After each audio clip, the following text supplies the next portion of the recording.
Hi guys, first ரசம் எப்படி பண்ணணும்னு பார்க்கலாம். ஸோ இதெல்லாம் கட் பண்ணி வச்சுக்கோங்க. தக்காளி, வெங்காயம், அப்புறம் பூண்டு அண்ட் கொத்தமல்லி கருவேப்பிலை. ஸோ ஃபஸ்ட்டு வந்து கடாயில் பூண்டு, கொத்தமல்லி கருவேப்பிலெலாம் போட்டுக்கோங்க. ஸோ நான் பருப்பு ரசம் பண்ண போகிறேன். பருப்பு வந்து ஒரு 150 கிராம்ஸ், ஒரு கப்பில் ஹாஃப் எடுத்துக்கோங்க. அது ஊற போட்டுட்டு வேக வச்சுடுங்க 3 விசில். அப்புறம் வந்து புளி ஒரு மீடியம் சைஸ் பால் வந்து ஊற வச்சுடுங்க. ஸோ இப்போ கொத்தமல்லி கருவேப்பிலை, பூண்டு அண்டு தக்காளி போட்டுட்டோம். அண்ட் வந்து 2.5 ஸ்பூனு உப்பு போட்டுட்டேன். ஸோ நெக்ஸ்ட்டு வந்து இந்த பருப்பு இருக்குல்ல, இது வந்து ஒரு டம்ளரில் ஹாஃப் எடுத்துக்கோங்க. அது வந்து 3 விசிலுக்கு வந்து நீங்கள் வேக வச்சுடுங்க குக்கரில். அதுக்கப்புறம் இந்த மாதிரி வந்து நல்லா கொஞ்சம் மேஷ் பண்ணி விட்டுருங்க. ஸோ இப்போ வந்து இது ஃபுல்லாக ஊற்றிடுங்க.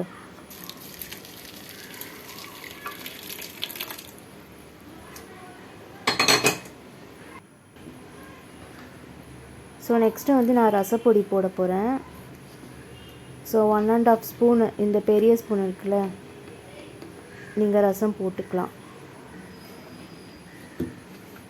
ஸோ ரசப்பொடி வந்து நான் எப்படி பண்ணணுன்ட்டு ஏற்கனவே ஒரு ப்ரீவியஸ் வீடியோவில் போட்டிருக்கேன், அது பார்த்து பண்ணுங்கள்.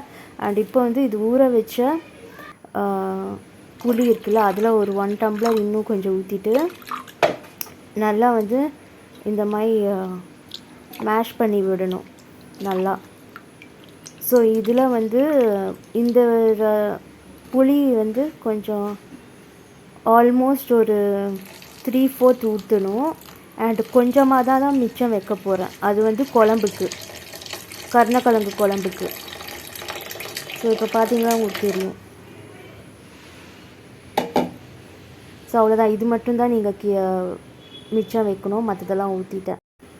ஸோ இப்போ வந்து இந்த மாதிரி ஒரு கப் எடுத்துக்கோங்க.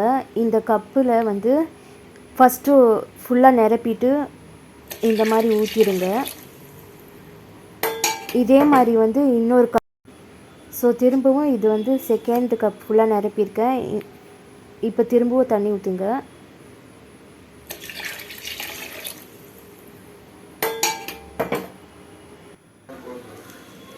ஸோ நெக்ஸ்ட்டு வந்து கருணக்கிழங்கு குழம்பு எப்படி பண்ணணுன்னு பார்க்கலாம். ஒரு கடாயில் வந்து ஃபஸ்ட்டு இந்த உப்பு போட்டுக்கோங்க. உப்பு வந்து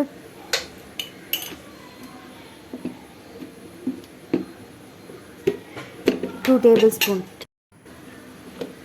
ஸோ இப்போ வந்து குழம்பு தூள் போடணும். ஸோ ஒரு 2.5 குழம்பு தூள் போடுறேன்.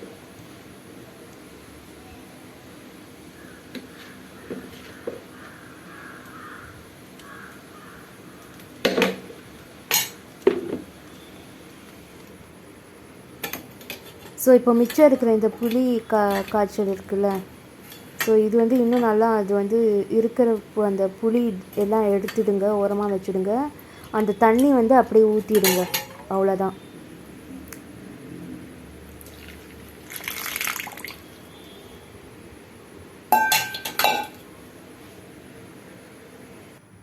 ஸோ இப்போ வந்து ஒரு டம்ளர், ஃபஸ்ட்டு ஒரு டம்ளர் வந்து தண்ணி ஊற்றுறேன்.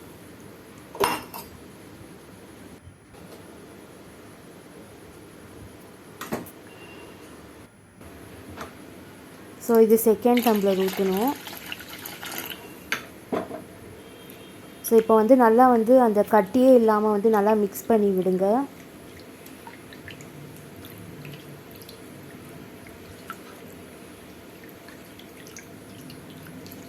இப்போ வந்து நீங்கள் இது நல்லா கட்டி இல்லாமல் மிக்ஸ் பண்ணிவிட்டு கொஞ்சம் டேஸ்ட், புளிப்பு, காரம், புளிப்பு, உப்பெல்லாம் கரெக்டாக இருக்குன்னு பாருங்கள். இப்போ வந்து நம்ம இந்த குழம்பு தண்ணி இருக்குல்ல, இது வந்து நல்லா மிக்ஸ் பண்ணிவிட்டு இது ஸ்டவ்வில் வந்து நீங்கள் வந்து ஹீட் பண்ணணும், ஓகேவா. இது வந்து ஒரு கொதி வந்த உடனே சிம் பண்ணிவிடுங்க. இப்போ வந்து ஹை ஃப்ளேமில் வைங்க. ஒரு கொதி வந்த உடனே வந்து சிம் பண்ணி விட்டுடுங்க. அது பாட்டுட்டு வந்து கொதிச்சுட்டே இருக்கும். ஸோ இப்போ வந்து நம்ம ரசம் இருக்கு இல்லையா, இது வந்து நம்ம ஆன் பண்ணி நம்ம வச்சுட்டோம். தண்ணியெல்லாம் ஊற்றி மிக்ஸ் பண்ணிவிட்டு வச்சுட்டோம். இப்போ ஒரு 5 மினிட்ஸ் ஆகும். இது வந்து கடுகு, உளுத்தம்பருப்பு, எண்ணெய் வந்து தாளிச்சிருக்கேன், அது வந்து இதில் போட்டிருக்கேன். அவ்வளோதான். ஸோ இப்போ வந்து ஒரு கொதி வந்தோடனே இது ஆஃப் பண்ணிடலாம். இது 5 மினிட்ஸ் நீங்கள் வந்து ரசம் வந்து 5 மினிட்ஸ் கழித்து நீங்கள் ஒரு கொதி வந்தோடனே, இந்த மாதிரி வந்தோடனே லைட்டாக கொதி வந்தோடனே ஆஃப் பண்ணிவிடுங்க. அவ்வளோதான். ரசம் வந்து நான் சொன்ன ஸ்டெப்பெல்லாம் ஃபாலோ பண்ணிவிடுங்க. அப்புறம் வந்து ஒரு கரண்டி எடுத்து கலக்கிட்டு 5 மினிட்ஸ் வந்து நீங்கள் ஸ்டவ்வில் வச்சு பண்ணால் போதும். அண்ட் இப்போ வந்து இந்த குழம்பு இருக்கு இல்லையா, இது நம்ம வச்சுருக்கோம் இல்லையா ஹை ஃப்ளேமில், இது வந்து இந்த மாதிரி வரும். கொதிச்சுட்டு ஒரு தடவை மேலே வரும். அப்போ நீங்கள் சிம் பண்ணிவிட்டு கொதிக்க விட்டுருங்க. ஒரு கொதி இந்த மாதிரி வரும். இப்போ வந்து நான் சிம் பண்ணிட்டேன். இப்போ நெக்ஸ்ட்டு வந்து கருணக்கிழங்குக்கு குக்கரில் தான் வந்து நம்ம பண்ண போகிறோம். இது வந்து ஃபஸ்ட்டு எதுக்கு இப்படி நம்ம பண்ணுறோன்னா, அப்போ தான் வந்து அந்த பச்சை வாசனை வந்து போகும். வந்து கருணக்கிழங்கு வந்து இந்த மாதிரி வந்து கட் பண்ணி வச்சுக்கோங்க. இந்த சைஸில் ஊற போட்டு வச்சுக்கோங்க. தண்ணியில் ஊற வச்சுடுங்க. அண்டு ஃபஸ்ட்டு வந்து கொஞ்சமாக எண்ணெய் ஊற்றிட்டு கடுகும் உடைச்ச உளுத்தம்பருப்பும் நீங்கள் போட்டுருங்க. குழம்பெல்லாம் வந்து செய்கிறது ஈஸி தான். அண்டு என்னென்னா அதில் வந்து குழம்பு வந்து நம்ம கண்டினியூஸாக செஞ்சால் தான் அந்த புளி அளவு வந்து நல்லா தெரியும். இப்போ ஹீட் ஆனோடனே கடுகு, உளுத்தம்பருப்பு போட்டுட்டு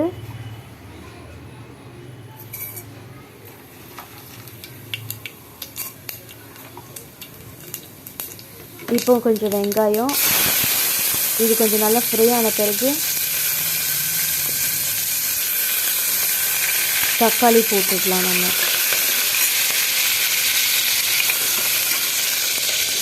இது நல்லா கொதிச்சிருக்குல்ல, இது வேணால் கொஞ்சம் நேரத்துக்கு அப்புறம் நீங்கள் ஆஃப் பண்ணிக்கலாம். இது நல்லா வந்து ஃப்ரை பண்ணி விடுங்க, கொஞ்சம் ஒரு ப்ரௌனிஷ் கலர் வர வரைக்கும். இப்போ இது நல்லா கொதிச்சிருக்கு. இதுவும் வந்து ஆல்மோஸ்ட் ப்ரௌனாக ஃப்ரை ஆகிடுச்சு. இப்போ வந்து நம்ம தக்காளியும் கருணக்கிழங்கும் ஆட் பண்ணிடுவோம் நெக்ஸ்ட்டு.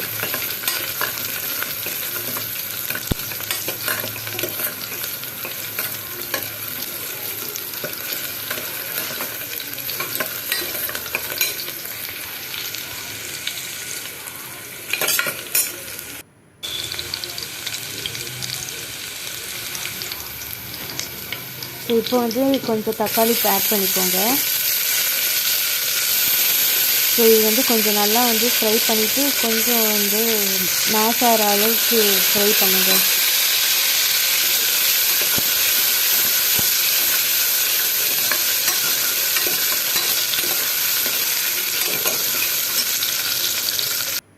இந்த ஸ்டேஜ் கொஞ்சம் நல்லா ஃப்ரை ஆகிடுச்சு. இப்போ வந்து இந்த கருணக்கிழங்கெல்லாம் போட்டுருங்க. இந்த கருணக்கிழங்கு அப்படியே வந்து நல்லா வந்து அந்த எண்ணெயில் பரவுற மாதிரி நல்லா ஃப்ரை பண்ணிக்கோங்க. இப்போ வந்து அந்த குழம்பு இருக்கு இல்லையா, நம்ம கொதிச்சு வச்சுருக்கோம், அது வந்து நீங்கள் ஆட் பண்ணிடணும். ஒரு 3 விசில் தான் வரணும். 3 to 4 விசில், மேக்ஸிமம் 4 விசில் தான், அதுக்கு மேலே வைக்காதீங்க. உங்களுக்கு வந்து கருணக்கிழங்கு வந்து சூப்பராக டேஸ்ட்டாக வந்து ரெடி ஆகிடும். இது நல்லா மிக்ஸ் பண்ணிவிட்டு இது வந்து நீங்கள் ஊற்றிடுங்க. அதுக்கப்புறம் ஒரு 4 விசில் கழித்த பிறகு ஆஃப் பண்ணிவிடுங்க. தானாக வந்து அந்த ப்ரெஷர் இறங்கின பிறகு ஓப்பன் பண்ணுங்கள். அவ்வளோதான். இப்போ நல்லா ஒரு தடவை மிக்ஸ் பண்ணி விட்டுட்டு நீங்கள் க்ளோஸ் பண்ணி வச்சுட்டு 4 விசில் கழித்த பிறகு ரெடி ஆகிடும் குழம்பு.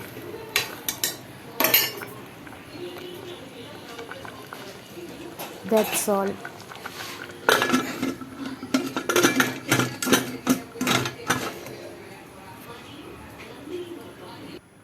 இப்போ வந்து ரைஸ் வந்து ஒரு இந்த மாதிரி ஒரு சின்ன டம்ளர் அண்ட் இந்த பெரிய டம்ளர் இருக்குல்ல, இதுதான் வந்து நான் ஊற வச்சுருக்கேன்.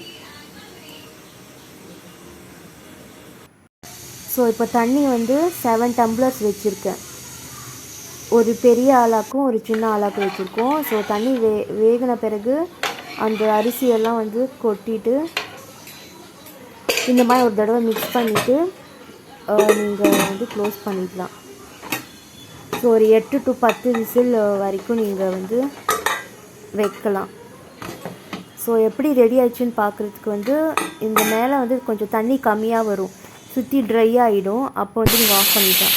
ஸோ இப்போ வந்து முட்டை குழம்பு எப்படின்னா, இந்த தக்காளி குழம்பு எப்படி பண்ணணுன்ட்டு நான் ஏற்கனவே வந்து போட்டிருக்கேன் என்னோடய ப்ரீவியஸ் வீடியோவில். இப்போ வந்து முட்டை வந்து வேக வச்சுட்டு அவ்வளோதான். இது வந்து கொதிக்கிறப்போ நல்லா வந்து மிக்ஸ் பண்ணி விட்டுருவேன். இந்த தக்காளி குழம்பு ஏற்கனவே வந்து நான் வீடியோ போட்டிருக்கேன், அது கண்டிப்பாக போய் பாருங்கள். ஸோ இதுதான் வந்து இன்றைக்கான லன்ச்சு.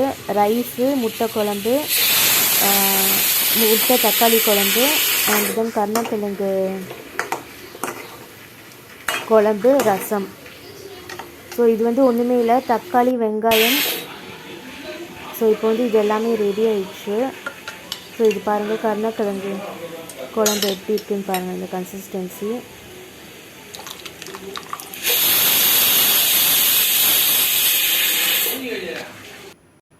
அண்ட் இது வந்து ரசம் வந்து ரெடியான பிறகு நான் எடுத்து வச்சுருக்கேன். ஸோ ஒரு சிம்பிளான லன்ச் காம்போ 1 எப்படி பண்ணணுன்ட்டு நான் போட்டிருக்கேன். நீங்கள் வந்து இது பார்த்து நீங்கள் தாராளமாக நல்லா செய்யலாம். அண்ட் இந்த முட்டை குழம்பு வந்து தக்காளி, வெங்காயம், குழம்பு மிளகாத்தூள் 1½ போட்டுட்டு தண்ணி கொஞ்சம் விட்டுட்டு நல்லா நல்லா கொதித்து வரும்போது வந்து நீங்கள் எடுத்துடலாம். ஸோ என்னோடய வீடியோ பிடிச்சிருக்கு நம்புகிறேன். பிடிச்சிருந்தால் லைக் பண்ணுங்கள்.